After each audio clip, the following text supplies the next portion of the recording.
Hello everyone, welcome back to my channel. কেমন আছো তোমরা? আশা করছি অনেক ভালো আছো। আমিও কিন্তু অনেক ভালো আছি। কিন্তু আজকে আজকে আজকে আজকে হচ্ছে কি আমাদের মানে কি বলবো, খুব খারাপ লাগছে বলতে। আর খারাপ লেগেই বা কি হবে, ছাড় বাদ দাও।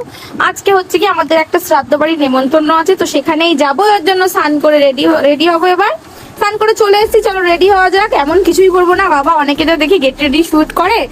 শ্রাদ্ধ বাড়ির গেট রেডি বলতে কি বলবো, একটা সাদা মেটে জামা আর একটা ওই হালকা একটুখানি টুকটাক কিছু একটা সেজে গুজে চলে যাবো। বেশি কিছু করা যাবে না, একদম নিজেদের মধ্যে, বুঝতেই পারছো।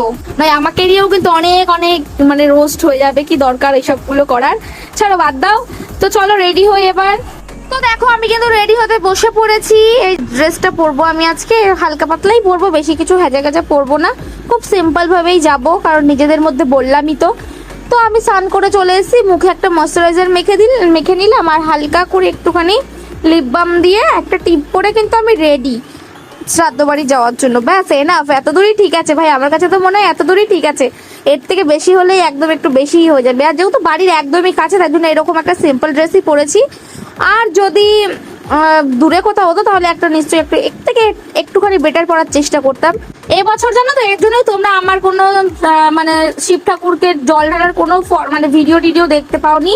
শুধুমাত্র এই একটাই কারণ ছিল, আমাদের হচ্ছে গিয়ে কি বলে, মরে গেলে যে অসুখ চলছে আমাদের, এর জন্য কি এক বছর মানে এইটার অসুখটা কাটলো, এক বছর বাৎসরিক আজকে ছিল। তো এটার পরে এখনো দুজনের বাৎসরিক বাকি রয়েছে, তো সেইগুলোর অসুখও চলছে আমাদের। এর জন্য আমি এবছরও শিব পুজো করতে পারিনি। কিন্তু রেডি হয়ে বেরোনোর পর আমার সাথে যেটা হলো সেটা আর কি বলবো। যাই হোক, সেটা আমি ভিডিও করতে পারিনি। আমি রেডি হয়ে বেরিয়ে পড়েছিলাম, আমার জামাটার মধ্যে মানে বৃষ্টি হয়েছিল তো কাদা লেগে গেছিল, এর জন্য আমি আর ওই জামাটা পরতে পারিনি। তো এখানে দেখি কি, এখানে একটা সুন্দর আয়না আছে শোকেসের মধ্যে, তো ওই আয়নাটায় আমি একটুখানি মানে পোজ দিচ্ছিলাম আমরা দুজন মিলে। তারপরে ওখান থেকে আমরা সোজা খাওয়ার টেবিলে বসে পড়ি। বেশি দাঁড়াইনি, দেখছিলাম অল্প কজন ছিল, একদম মানে বাড়ির কজন মিলেই হয়েছে। তো অল্প কজন ছিল, আমরা বেশি দাঁড়াইনি, আমরা খেতে বসে পড়েছিলাম। আর খেতে বসার জন্য খুব তাড়াহুড়োও করছিল, সবাইকে বলছিল খেতে বসে পড় খেতে বসে পড়।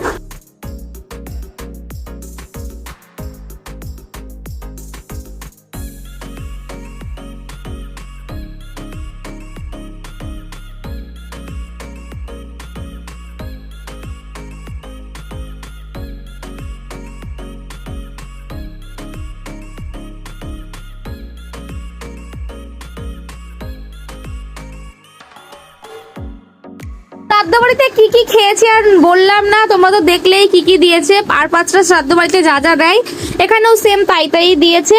তারপরে আমরা খাওয়ার পরে না উঠে চলে আসলাম। আর ভিডিও করতে খুব লজ্জা করছিল, কারণ একদম নিজেদের মধ্যে তো সবাই তাকাচ্ছিল, এর জন্য একটু লজ্জা করছিল। তাও একটা ভিডিও হয়ে গেল।